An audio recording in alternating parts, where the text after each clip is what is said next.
Hi, this is Penny Zergable from Kent District Library.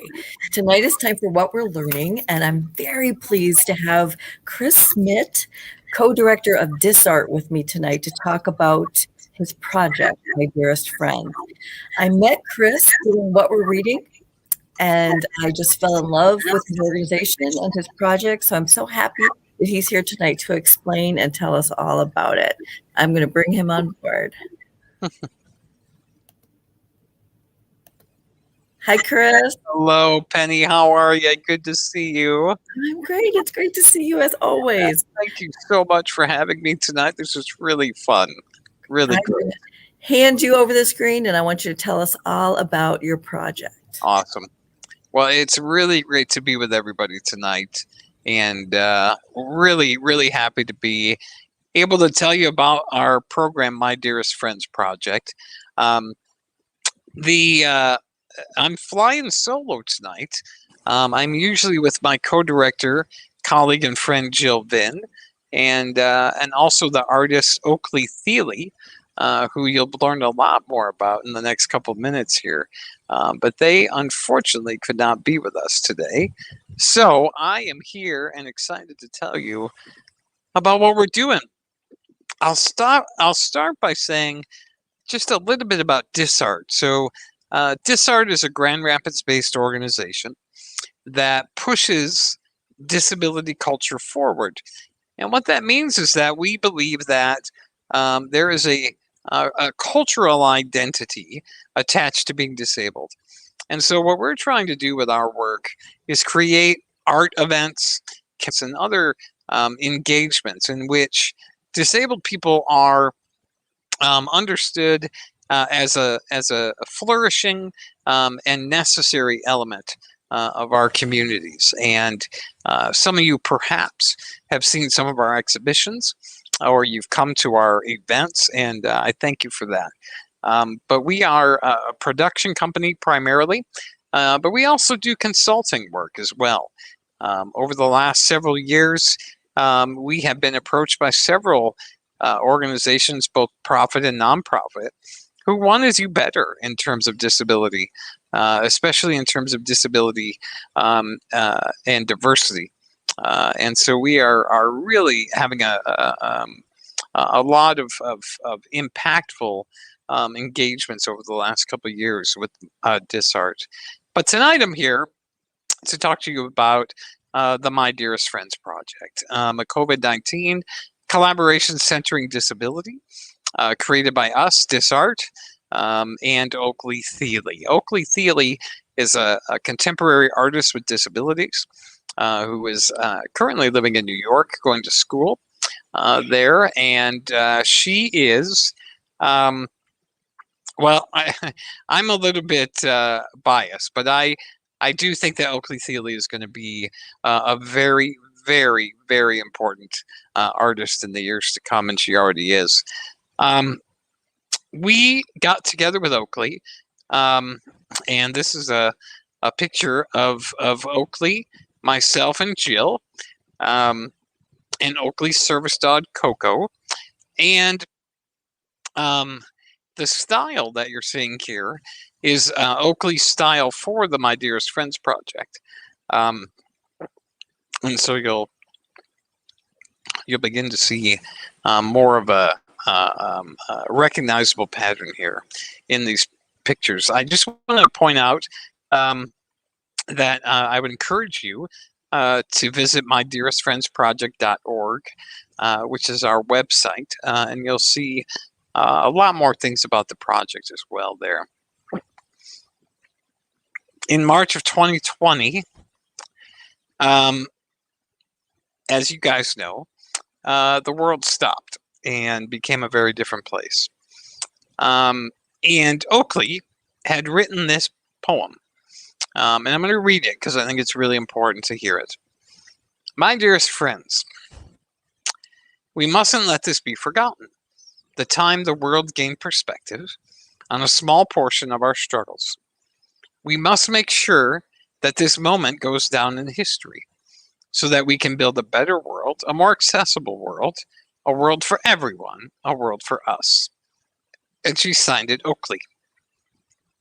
she had put this up on her Instagram, and we had done some collaboration with her earlier in the year, and we called her, and we were talking about what the heck are we going to do now that the world has shut down. And when I say what were we going to do, I meant not only as an organization, but what are we going to do as a community? Because our community, the disabled community, was hit pretty hard. And what we began to notice in early March 2020 is that the news, television, reporters, etc., were representing us, the disabled population, as a very vulnerable population. I'm sure you guys heard that in the news, but it was also communicated that disabled people and elderly people would feel the brunt of this COVID-19 virus more than anybody else. And so we felt a bit like a scapegoat. And the real issue that Oaklee and Jill and I began to identify was that disabled people weren't talking for themselves. In the history of disability, this is very normal. Disabled people rarely have a voice in the world. And so we wanted to change that. And so we looked at this poem and we thought, well, here's the format right here. Let's invite disabled people from all over the world to send us testimony about their experience of COVID-19. So we started with the words, "My dearest friends," and we said to people, okay, so you have about 140 to 180 characters that you can do, and that you tell us what's going on with regard to your personal disabled experience of COVID-19. And then we encourage them to sign their name, but we also said that you could be anonymous, because a lot of people, a lot of people feel safer if they are able to speak their truth and not identify exactly who they are. And so we had this formula. They would send in their story, and Oaklee would illustrate them. And so we began to collect hundreds of stories from all over the world about disabled people and their experiences. Oaklee would then write and draw these beautiful pictures that are inviting, easy to understand, and quite striking, I think.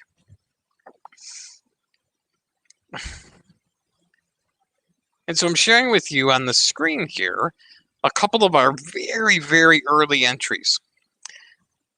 Here's one. What of the thousands of people who were already at home due to chronic illness or disability? Why didn't these accommodations already exist for them? Did a pandemic really have to occur for our world to become a bit more accessible? Now, of course, what's happening during the pandemic is that we all are moving, and we all move to online worlds, right?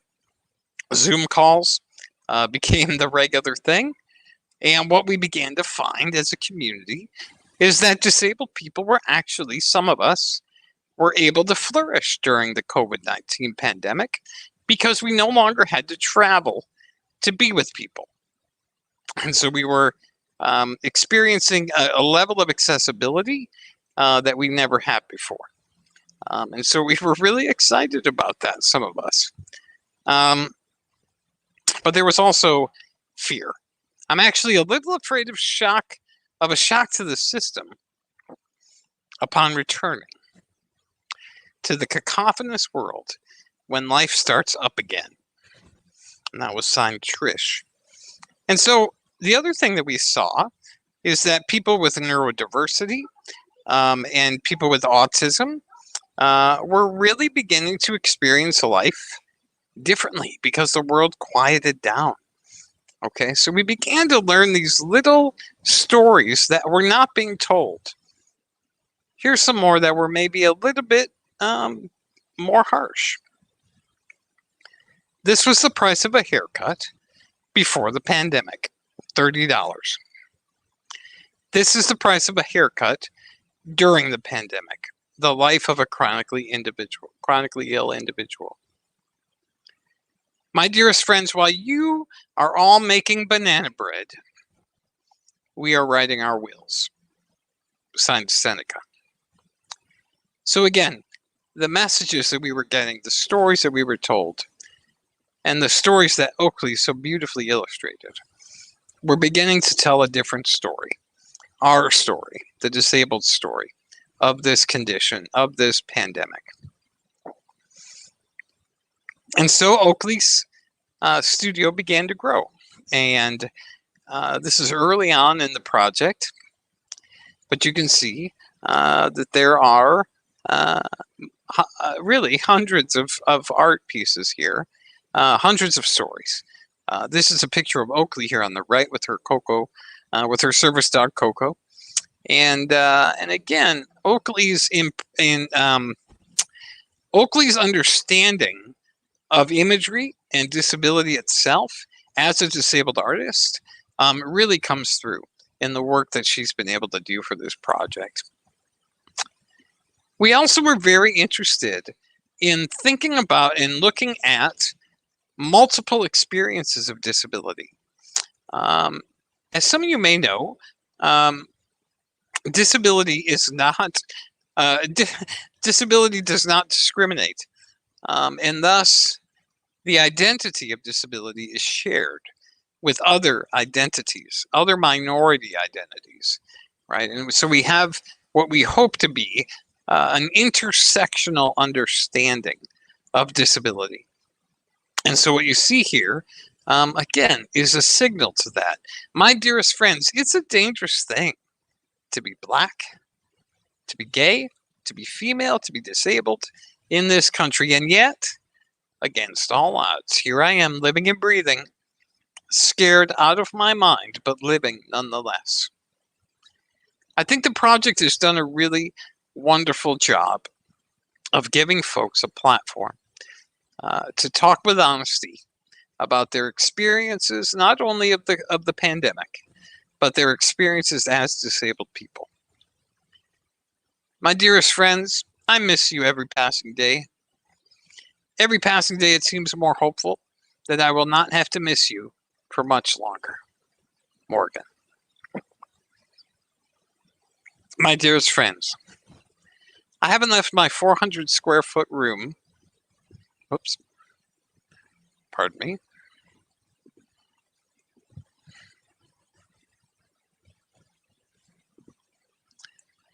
My dearest friends, I haven't left my 400 square foot room in a year and a half. There's a juxtaposition here, and you will see several juxtapositions in this collection. Here on the left side, we have hope, and on the right side, we have reality. Now, here's the reality for us, and this has been very exciting. As this collection grows, we have over 400 entries now. As this collection grows, we very, very much wanted to find a way to bring this digital project, because all of the photos that I've been showing you, just as a reminder, all these things that I've been showing you were released on Instagram, right? Not in a gallery, not in a book, not anywhere else, but on an Instagram feed. So people could get them digitally and see them on their phone. But now we're bringing it to the physical world. And during Art Prize of 2021, we are really happy to announce that we will be adorning the Grand Rapids Art Museum with My Dearest Friends imagery and words. During Art Prize, our art and Oakley's work will cover the building. And as you can see here, this is a banner in the front of the Gram that will be placed up right before Art Prize. And what's significant here is that this is a 25-foot tall banner being hand sewn. That's right, not with a machine, but hand sewn by Oaklee. And it's quite powerful. The other things that we're going to do is on every window of the museum, or on several windows of the museum, we will be putting up black vinyl with imagery from My Dearest Friends. And we are gathering stories here in Grand Rapids as throughout the world. But really what we're trying to do is let people know that the disabled community is still strong, is still fighting, and is ready to be part of the community again.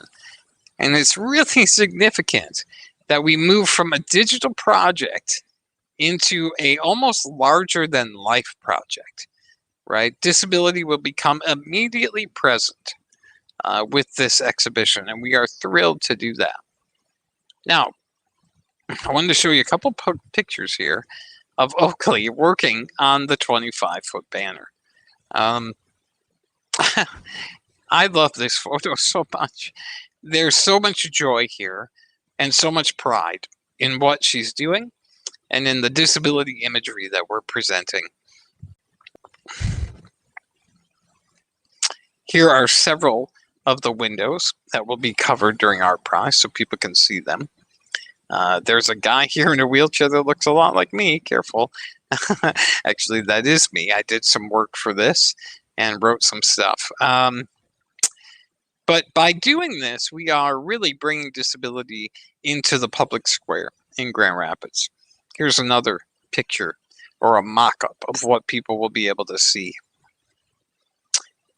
And as you can see, we are pulling together a community of disabled imagery. And the folks at the Gram have been amazing and have invited us to do this. They are excited about this project, as we are, and we're really excited about the message that it will send. Some more photos here. All of these letters, by the way, which again are being hand sewn, right, are all laser cut by a machine. And then Oaklee, this is her New York, in one of her New York studios at her school, Cooper Union. And Cooper Union has really helped us out with this project and with Oakley's work in particular. And so you can see the process here.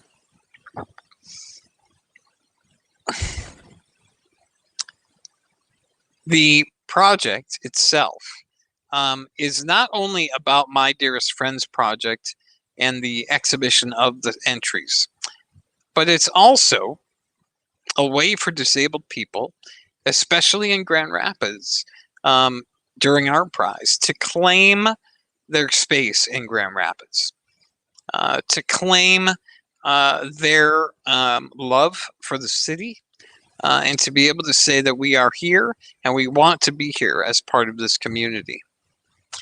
And so one of the things that we're doing during Art Prize is we are gathering our community from all over Grand Rapids in West Michigan, and we are going to identify things in Grand Rapids that are inaccessible as a way to alert all of us to the fact that we still live in a world that's not created for disabled people, but that it could be better.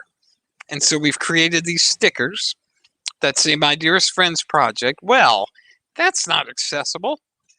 Want to rebuild it with me? Signed DisArt and Oaklee. And so we will be identifying areas in our city that need a little love and care to become more accessible.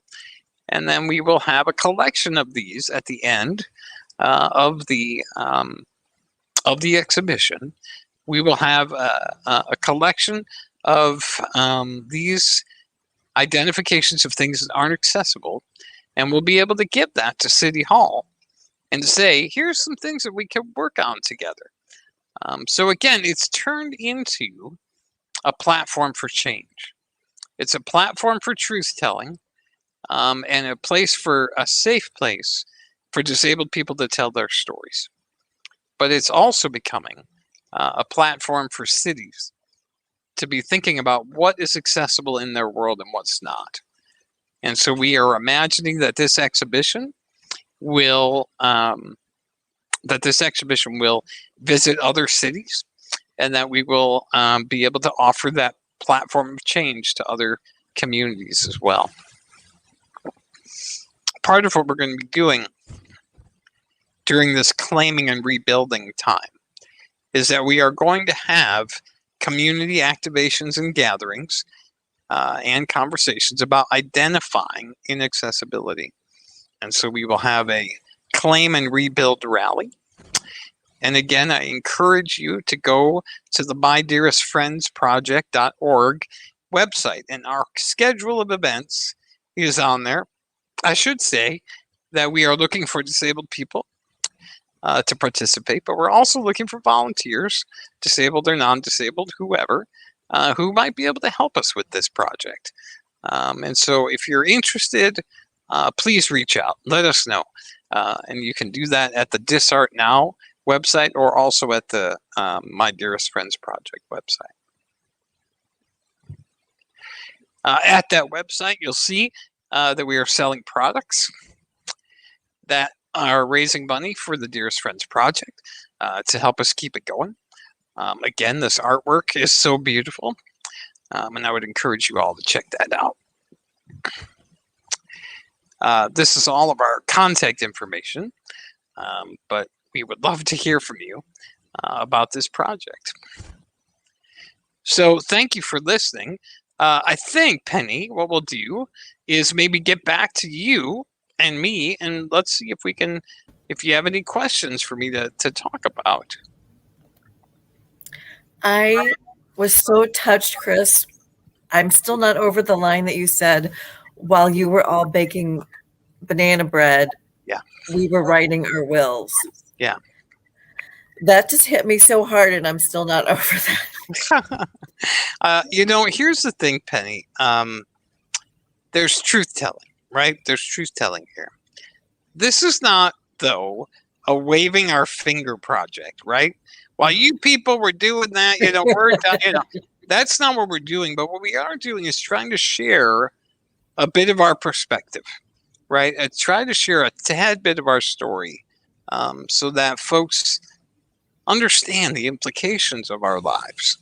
But on the whole, it's an invitation for disabled people and for us, all of us. I'm a disabled guy, so but it's for all of us to really understand that we live the best when we are together, right? And so this is an invitation to that. We are reaching out to other partners, I should say. We just announced with the Grand Rapids Children's Museum that we will be taking stories from disabled kids. And that came out last week, and so we're now gathering stories from disabled children. And Oakley will be doing artwork for them as well after our prize. And so it's becoming this community-wide effort to bring disability to the public square, but also to bring it to our minds and to bring it to our consciousness. So, yeah. Yeah. I don't know if you guys are doing that, but I would encourage everyone to visit your local library. Yes. And let us know what's a barrier to you. Yeah. Yeah. Well, again, I mean, that's the beauty of this project. I think when people hear about people claiming that things are inaccessible or protesting that things are inaccessible, I think people can be quite intimidated by that. Right? There's this feeling like even you inviting people to say things about the library, right? It takes a lot to say that, right? To say, how did we screw up and what can we do to fix it, right? But Oakley's art and the project itself is designed to be accessible. It's designed to be simple enough to hit people right away, right? Hit them right at their heart, right at their mind, and invite them to help rebuild, right? Rebuild life. Yeah. And so that's been the just real joy of it. Yeah, it's been amazing. And so is the overwhelming feeling right now one of hope? Yeah, it's hard, Penny, because I think there is a lot of hope, and I think all of us in multiple communities are feeling that hope. But here's a statistic that sort of puts things into perspective.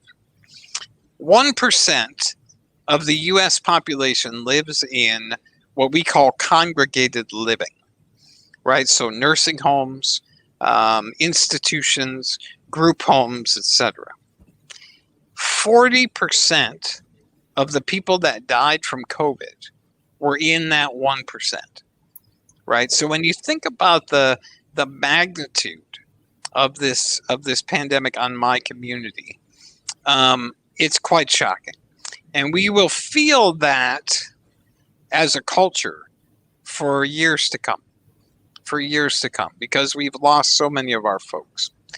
But with the vaccines happening and with more people doing vaccines, and I encourage everybody to do that as soon as they can, we are feeling, some of us, like we can go back out into the world again, right? And be careful still. I mean, we're always careful. A lot of us just have to be.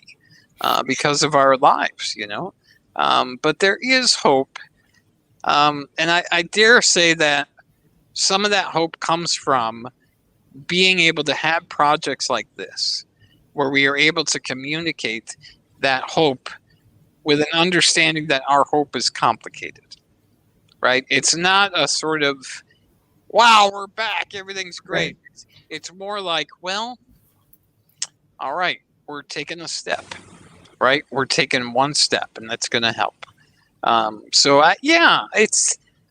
Yes, there's hope, but what I would like to say, it's a realistic hope, I guess, if that makes sense. Yeah, it's hope with sweat involved. Yeah, it's hope with an asterisk, right? Yeah. And I am so looking forward to Art Prize having Oakley's pictures up on the gram.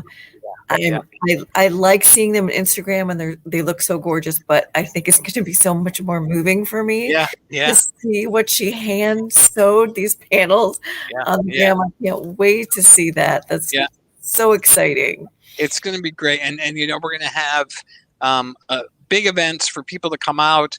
There's going to be a poetry book that people can purchase of all the art that's on the gram, and again, all the money that we're raising is going right back into the project, right? So we can expand it and send it to other cities, and to really, that's the part that's getting really exciting for us, because we knew that this was an important project for our community, but I don't think we realized how it could be used to change communities and to change cities. We had no idea that it would be so effective. And so that's just been the gift. That's been the gift of art and creativity and all the hard work that Jill and Oakley and I have put into this, and all of our interns and our partners and our friends. And it makes it feel really exciting. Yeah. And then we're still accepting submissions. We are. Absolutely. Yeah. We invite people. You can, again, go to the website, DisArtNow.org or MyDearestFriendsProject.org. It's very simple. You just send a message, and then Oakley will illustrate that, and eventually it will end up on our Instagram. And who knows, it will maybe end up on the wall of a museum somewhere in the country. So, yeah. Very exciting. Thank you so much for coming in. Oh, Penny, it's my joy to be able to tell you guys about this. So thank you. Thank you for having me. Like and share so that anyone who needs a bit of hope and action can get some. Yeah, absolutely. Thanks, everybody. Thank you so much. Have a good night. Yeah, you too.